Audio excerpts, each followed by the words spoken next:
boa noite, 18h30 aqui, direto das antenas da Avenida Paulista, aqui da Rádio Vibe Mundial 95,7 FM e também do Conhecimento da Humanidade no YouTube, direto da internet. Hoje eu queria trazer para vocês um assunto que eu gosto muito de falar, já falei aqui na rádio, no canal, e quero aprofundar nesse assunto que é mitologia. Olha que legal. A gente, talvez a maioria de nós aqui, tenhamos estudado mitologia na escola. Quando a gente foi aprender sobre os gregos, é muito comum que a gente aprenda sobre a mitologia grega. E raramente a gente aprende alguma outra mitologia.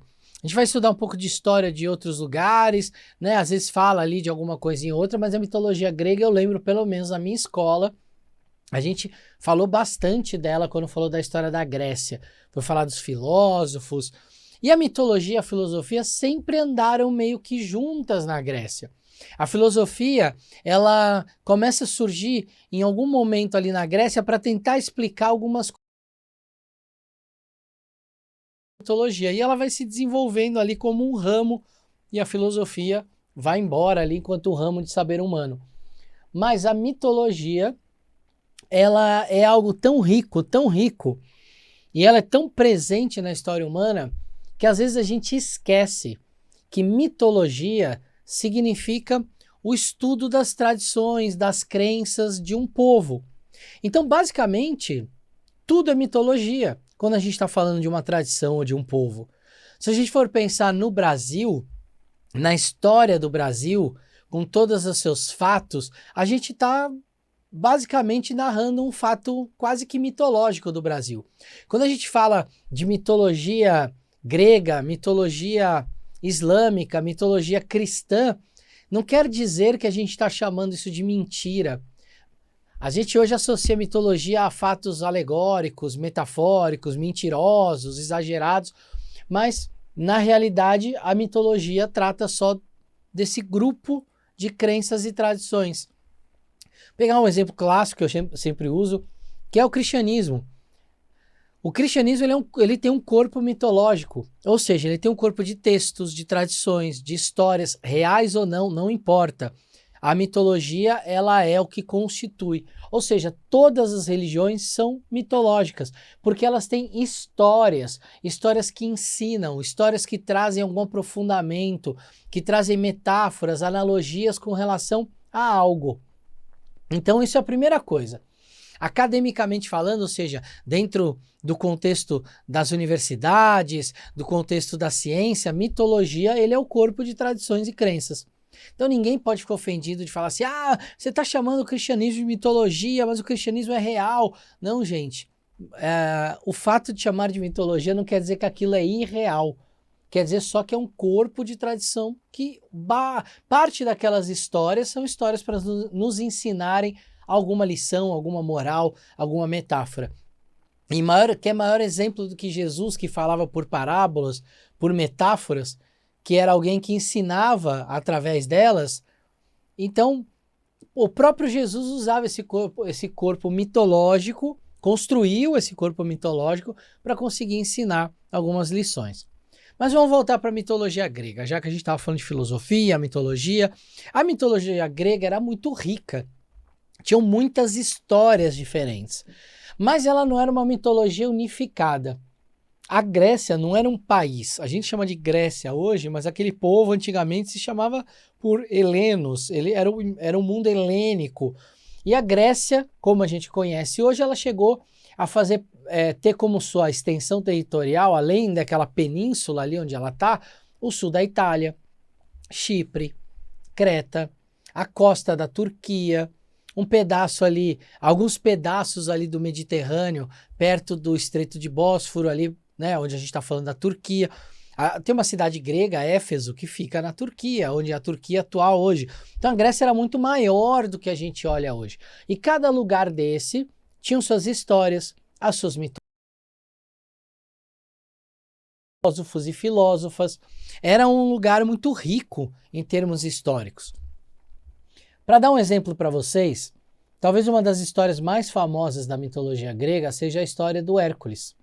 Lembra dos 12 trabalhos de Hércules? Ele vai lá matar o leão da Nemeia, o javali de Erimanto, caçar a corça de Serínia, a hidra de Lerna, o jardim das Hespérides, né, que ele tem que pegar os pomos de ouro, enfim, domar os Cérberos, né, que é o cão do inferno, enfim. Ele tem os 12 trabalhos, cada um mais difícil do que o outro, com criaturas mitológicas de poderes incríveis, né? A corça que é super rápida, o leão que é invulnerável, a hidra que tem várias cabeças e quando você corta uma, a outra aparece no lugar. A história do Hércules, gente, originalmente, ela não era a história de um herói só. Eram histórias regionais. Então, cada região tinha a sua história. Ali em Erimanto, eles tinham essa história de um javali que vinha lá e destruía tudo, mas um herói lá foi lá e resolveu. Esse herói, galera, eram várias pessoas diferentes. Com o tempo, quando a Grécia começa a ganhar uma ideia, né, de uma nação, as cidades-estados, né, as polis, como Atenas, Esparta, Argos, começam a se juntar, principalmente por causa de algumas guerras, né, de estrangeiros contra eles, mas começa um processo de se juntando, de sendo ordenadas em alguns impérios, né? Depois Alexandre o Grande vai dominar a Grécia, enfim. Essas cidades vão começar a ganhar um sentido um pouco mais de nação, ainda não um país, mas nesse processo essas histórias começam a se tornar histórias nacionais em vez de histórias regionais. E aí nascem figuras como Hércules. Que olha que engraçado, o nome de Hércules, originalmente em grego, era Alquíades, que em português seria Alcides. É o nome romano que vai virar Heracles, e depois em português vai virar Hércules. Isso é só uma curiosidade, né? A gente pensa que o grande herói da mitologia grega era Alcides, não Hércules. Mas, vamos lá. Nosso amigo Alcides, ele então realizou 12 trabalhos. Esses trabalhos foram então todos colocados em nome de Hércules. E aí você cria um herói nacional. É como se o Hércules naquela época fosse tipo o Batman, o Superman de hoje. E ele conseguisse condensar nele todas as qualidades que um herói precisava ter. Então ele era rápido, porque ele caçou a corça. Ele era forte, porque ele domou o leão e matou o leão com mata-leão. Ele era inteligente, porque ele desviou o curso de um rio lá para limpar os estábulos. Ele era hábil com arco, porque ele conseguiu matar as arpias para poder colher os pomos de ouro. Então ele era o que a gente vai quase chamar de um campeão olímpico. Tem a corrida, tem a luta greco-romana. Na Grécia, onde as Olimpíadas começaram, lá em Olímpia, você tinha várias tradições esportivas. O Hércules, ele seria o atleta perfeito, porque cada um dos trabalhos mostraria ali um tipo de aptidão física que o tornaria um atleta olímpico. E ser um atleta olímpico o tornaria próximo do Olimpo, né? Próximo do monte onde os deuses viviam. E vamos lembrar que Hércules era um semideus. Ele era filho de Zeus, né? Zeus que vai lá, tem uma relação com uma humana e o Hércules acaba nascendo. Dentro dessas histórias de Hércules, gente, vai acontecer esse fenômeno que a gente chama de empilhamento, que é pegar várias histórias regionais diferentes e criar uma grande história, meio que para virar um épico nacional ou uma mitologia da nação. E aí, através do entendimento das metáforas que a gente tem nas histórias, a gente consegue aprender lições. Então, quando a gente entende, por exemplo, que o Hércules, ao lidar com a hidra de Lerna, aquela serpente com várias cabeças, né? E que ele corta uma, nasce outra, corta uma, nasce outra, e ele precisa cauterizar aquilo, a gente entende que por ali não é só uma história para criança.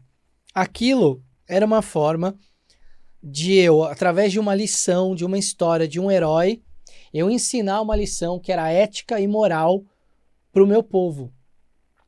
Léo, o que quer dizer então essa história da hidra de Lerna? Olha só, para os gregos, essa coisa de ter cabeças de serpente ou serpentes na cabeça era uma analogia à confusão mental. E quando a gente está muito confuso mentalmente, a gente se petrifica, a gente fica parado. Então olha a história da Medusa, cheia de minhoca na cabeça, petrifica todo mundo. Olha essa hidra, quanto mais eu corto essas minhocas, mais minhocas aparecem. Como é que eu resolvo isso? Então vamos lá, a hidra era um animal que morava num pântano. Então esse pântano já nos dá uma ideia de alguma coisa estagnada, alguma coisa que não sai do lugar, alguma coisa que está presa. O que é que está estagnado e preso? A minha mente, que está ali cheia de minhoca, cheia de pensamentos, nenhum desses pensamentos me leva a lugar nenhum. E aí esses pensamentos me petrificam. Eu fico parado, eu não sei o que fazer, eu fico confuso. O que o Hércules faz? Ele vai começar a cortar esses pensamentos que não levam a gente a lugar nenhum, e ele usa uma tocha para cauterizar, para que a cabeça não nasça de novo. Ou seja, a tocha, vamos lembrar que na mitologia grega, esse fogo que a humanidade herda, ele vem de Prometeu, que é um titã que rouba esse fogo de Zeus, dá para a humanidade e a humanidade desenvolve a razão. Então essa tocha, ela representa a razão, a racionalidade. A hora que eu aplico isso, eu compreendo o que são aqueles problemas, o que são aquelas minhocas na minha cabeça, e eu começo a eliminar tudo aquilo que não diz respeito à situação que eu estou vivendo. Matar esse monstro, dominar esse monstro, basicamente é uma lição que a história está nos contando assim, olha, você para de colocar minhocas na sua cabeça, isso te deixa estagnado, te coloca num pântano. A melhor coisa que você tem para fazer é você lidar com isso, resolve os problemas, aplica a sua racionalidade nos problemas e vai tirando eles da sua frente até você chegar no cerne do problema, que é isso que importa. No fundo é isso que vai importar. Se a gente fizer essa análise de cada trabalho do Hércules, a gente vai ter uma lição diferente em cada um. A forma com que ele venceu aquilo, a forma com que ele enfrentou. Outra história da mitologia grega que é muito legal. Lembra de Narciso? Narciso, a mãe dele, quando ele tá para nascer, ela vai lá, ou ele era criança já, né? Ela vai lá num vidente e o vidente fala, olha, ele nunca vai se apaixonar por ninguém, mas cuidado com o reflexo dele. E aí o que acontece? Vários seres da mitologia grega se apaixonam por ele. Mulheres, homens, ninfas, fadas, faunos, e ele não dá bola para ninguém. E ele era muito belo, ele era Narciso, ele era belíssimo, e muitas pessoas se apaixonando por ele. Até que um dia uma ninfa se apaixona por ele, e ele não dá bola para ela, e ela brava meio que joga uma maldição nele, do tipo assim, olha, já que você não é capaz de entregar o seu amor para ninguém, só para você mesmo, o dia que você vê seu reflexo, você vai se apaixonar e vai ficar preso nisso. E Narciso não sabia dessa maldição que ela tinha jogado nele. Um dia estava na beira de um lago, olhou para o lago e se apaixonou por aquela figura que ele estava olhando ali. E como ele não conseguia ter aquela figura, aí existem duas versões da história. E uma, ele fica ali tanto tempo olhando para aquilo que ele definha e acaba caindo no lago e se afogando. A outra, ele entra em uma depressão profunda, porque ele não consegue ter aquela imagem que ele se apaixonou, porque aquilo é água, e ele mexe, aquela imagem some, e aí ele entra numa depressão profunda e ele acaba morrendo por causa disso. Em ambas as histórias, ele acaba morrendo pelo apaixonamento pela própria imagem. E hoje a gente chama isso de narcisismo. Aquelas pessoas que estão tão apaixonadas pela própria imagem que elas não conseguem entregar amor para ninguém. Elas não conseguem amar ninguém. Elas estão tão preocupadas com elas mesmas que elas só querem falar delas, que elas cobram as pessoas só com as coisas com relação a elas. Eu lembro de um exemplo de uma pessoa extremamente narcísica. Ela te perguntava como é que você estava, você falava, tô bem, tô com um probleminha aqui. Ela te ouvia ali 5 minutos e depois ela despejava em cima de você. Não, mas o meu é muito pior, porque eu sou isso, eu sou aquilo, eu sou aquilo, eu sou aquilo. E cobrava das pessoas atenção o tempo inteiro, mas quando ela sumia, aí tudo bem. Mas quando alguém sumia, essa pessoa cobrava a atenção de todo mundo. E o quanto isso é um apaixonamento pela própria imagem num nível de que a pessoa se acha realmente a mais importante da vida de todo mundo. Então, se ela te der uma migalha, sinta-se honrado. E agora você deve algum tipo de devoção a essa personalidade. E o Narciso era mais ou menos isso. Ele era tão belo que ele não queria entregar a emoção para ninguém. Ele simplesmente olhava e falava, não, eu já sou belo o suficiente, contemple minha beleza. Até que um dia essa maldição pegou ele e se apaixonou pela própria imagem, que é o grande defeito do narcisista. E aí o narcisista, ele vai acabar sozinho. Ele vai acabar se afogando nas próprias emoções, porque ele não consegue lidar com elas, porque tudo diz respeito a ele. Tá vendo como até uma história boba, que parece uma história de criança, o quanto ela tem um fundo metafórico e análogo, que tem uma lição a ser ensinada? E era assim que os nossos antepassados ensinavam o povo, porque não existia na maioria dos lugares escola.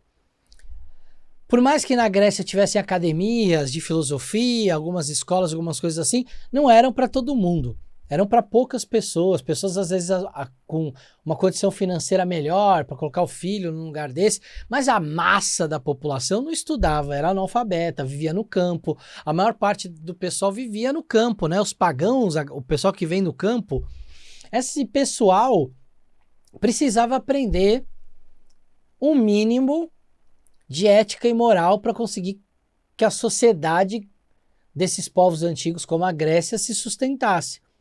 E o que ensinava essa ética e a moral? Eram os heróis, eram os modelos. Esses heróis, eles eram modelos de postura, modelos de ação, modelos de ética, modelos de morais daquela época. Então, quando você ensina para uma criança desde pequena Hércules, Teseu, Perseu, Jasão, eu começo a ensinar para essas crianças modelos de personalidade.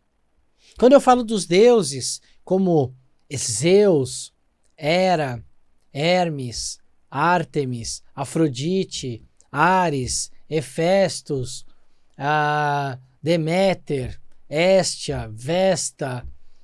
Quando eu falo desses deuses, Atalanta, quando eu falo desses deuses, ou desses semideuses como Hércules, Atalanta, Ajax, eu estou falando de seres que são quase divinos. São modelos para que os povos possam entender o que é a ética e moral daquela sociedade. Então não só os heróis servem de exemplo, mas os deuses e o que os deuses fazem, o que eles gostam, como eles agem. E percebe que muitos desses deuses agem como seres humanos. Têm sentimentos humanos, sentem inveja, sentem ciúme, sentem raiva, porque isso aproxima eles da humanidade. E quando aproxima, a humanidade se sente próxima, ela olha para aquilo e fala assim, entendi, tal Deus fez tal coisa, tal Deus funciona de tal jeito, entendi como é que um Deus, como é que um ser divino se comporta. E aí a gente tenta, por modelo, se parecer com isso. Olha para uma criança que gosta de super-heróis como Homem de Ferro, Capitão América, o Homem-Aranha, o Superman, a Mulher Maravilha, a Tempestade, como esses super-heróis, como as crianças gostam de se vestir de super-herói, como elas gostam de ter festa de super-herói, como elas gostam de ver filme de super-herói, porque é a mitologia que a gente tem hoje. Não a única, mas uma mitologia muito poderosa, porque o herói, ele inspira, ele serve de modelo. E dessa forma, ao longo da história da humanidade, a gente teve esses modelos que foram nos inspirando, que eram heróis. Se na Grécia era ali algo escancarado, que Hércules, Perseu, Teseu, Jasão eram heróis, talvez, por exemplo, durante a Idade Média a gente não tenha tido heróis assim tão palpáveis, porque a gente não estudou, mas se a gente for estudar a fundo, a gente vai ver que alguns cruzados, né? Lembra dos cruzados, foram fazer as cruzadas? Alguns cruzados eram tidos como heróis na Europa. Um deles, que foi muito romantizado pelos bardos, era Tancredo, que era um cavaleiro que foi por umas cruzadas e ele era tipo aquele príncipe encantado, assim, ele era o sonho de todas as princesas da Europa, um homem honrado, um grande guerreiro. A gente tem os santos e as santas também agindo um pouco dentro dessa energia. Porque lembra que na Idade Média todo mundo teria que ter, na Europa ali, né, uma vida regrada, católica, temente a Deus, com todo um comportamento ético, um comportamento moral da Igreja Católica. Quem era a maior expressão disso? Os santos. Porque eles morriam por aquele ideal, eles eram martirizados por aquele ideal, ou eles realizavam um milagre em nome daquela fé. Ou seja, eles eram os modelos a serem seguidos. Não é à toa que a gente vai ter Bernardo de Claraval escrevendo as regras de monastérios, e Bernardo de Claraval é o nosso São Bernardo. A gente tem Bento escrevendo também regras de ordens monásticas, e não é à toa que Bento é o nosso São Bento. Então até esses homens que criaram as regras monásticas, que organizaram essa ética e moral, se tornaram tão modelos, tão exemplos de uma vida dedicada à igreja, à religião, que eles foram santificados. E aí quando um modelo desse ele se espalha, é mais provável que quanto mais gente sendo devota daquela pessoa, daquele modelo, mais fácil para alguém dizer que teve um milagre. E aí, quando tem os milagres, a gente sabe, né? Tem lá canonização, beatificação e a santificação, se torna um santo da Igreja Católica, ou seja, se torna um modelo a ser seguido. Ele é tão modelo que tem um monte de gente que faz orações para aquele modelo. Ai, São Judas Tadeu, anjo das causas santo das causas impossíveis, me dê um pouco da sua bênção, me faça ser um pouco como você para acreditar que uma causa impossível pode se resolver. A gente tenta pegar emprestado essas qualidades. Então, a gente tem que começar a olhar para essas histórias, sendo do corpo mitológico grego, sendo do corpo mitológico judaico, cristão, islâmico, hindu. A gente tem que começar a olhar para essas histórias e entender que uma religião, ela é um conjunto de crenças, dogmas e tradições. E ela está sempre ensinando para você como é que você tem que se comportar ética e moralmente para que você atinja a iluminação ou possa ir para o paraíso, dependendo da religião que você está. Só que para isso a gente precisa aprender a ler as metáforas. Precisa aprender que praticamente tudo que tem num livro religioso é alegórico, é metafórico. Não dá para eu olhar para uma coisa e falar assim, isso aqui é literal, mas isso aqui não, isso aqui é metafórico, mas isso aqui é literal. Não, gente, em geral, os textos religiosos são todos metafóricos, porque eles têm uma lição, muitas vezes moral e ética, e algumas vezes mística, para ensinar através daquele texto. Beleza? Fica aqui então essa provocação para começar a olhar esses textos religiosos ou de mitologias de uma maneira mais inteligente, no sentido de tornar aquilo mais inteligível, mais mastigável, para que a gente apreenda qual é a lição que tem ali para nos ensinar. Ficamos por aqui então com mais um programa Filosofia para Todos, mais um vídeo aqui do Conhecimentos da Humanidade. A gente se vê na próxima sexta-feira aqui na rádio ao vivo ou no Conhecimentos da Humanidade. Um beijo no coração de vocês e esfirras mitológicas.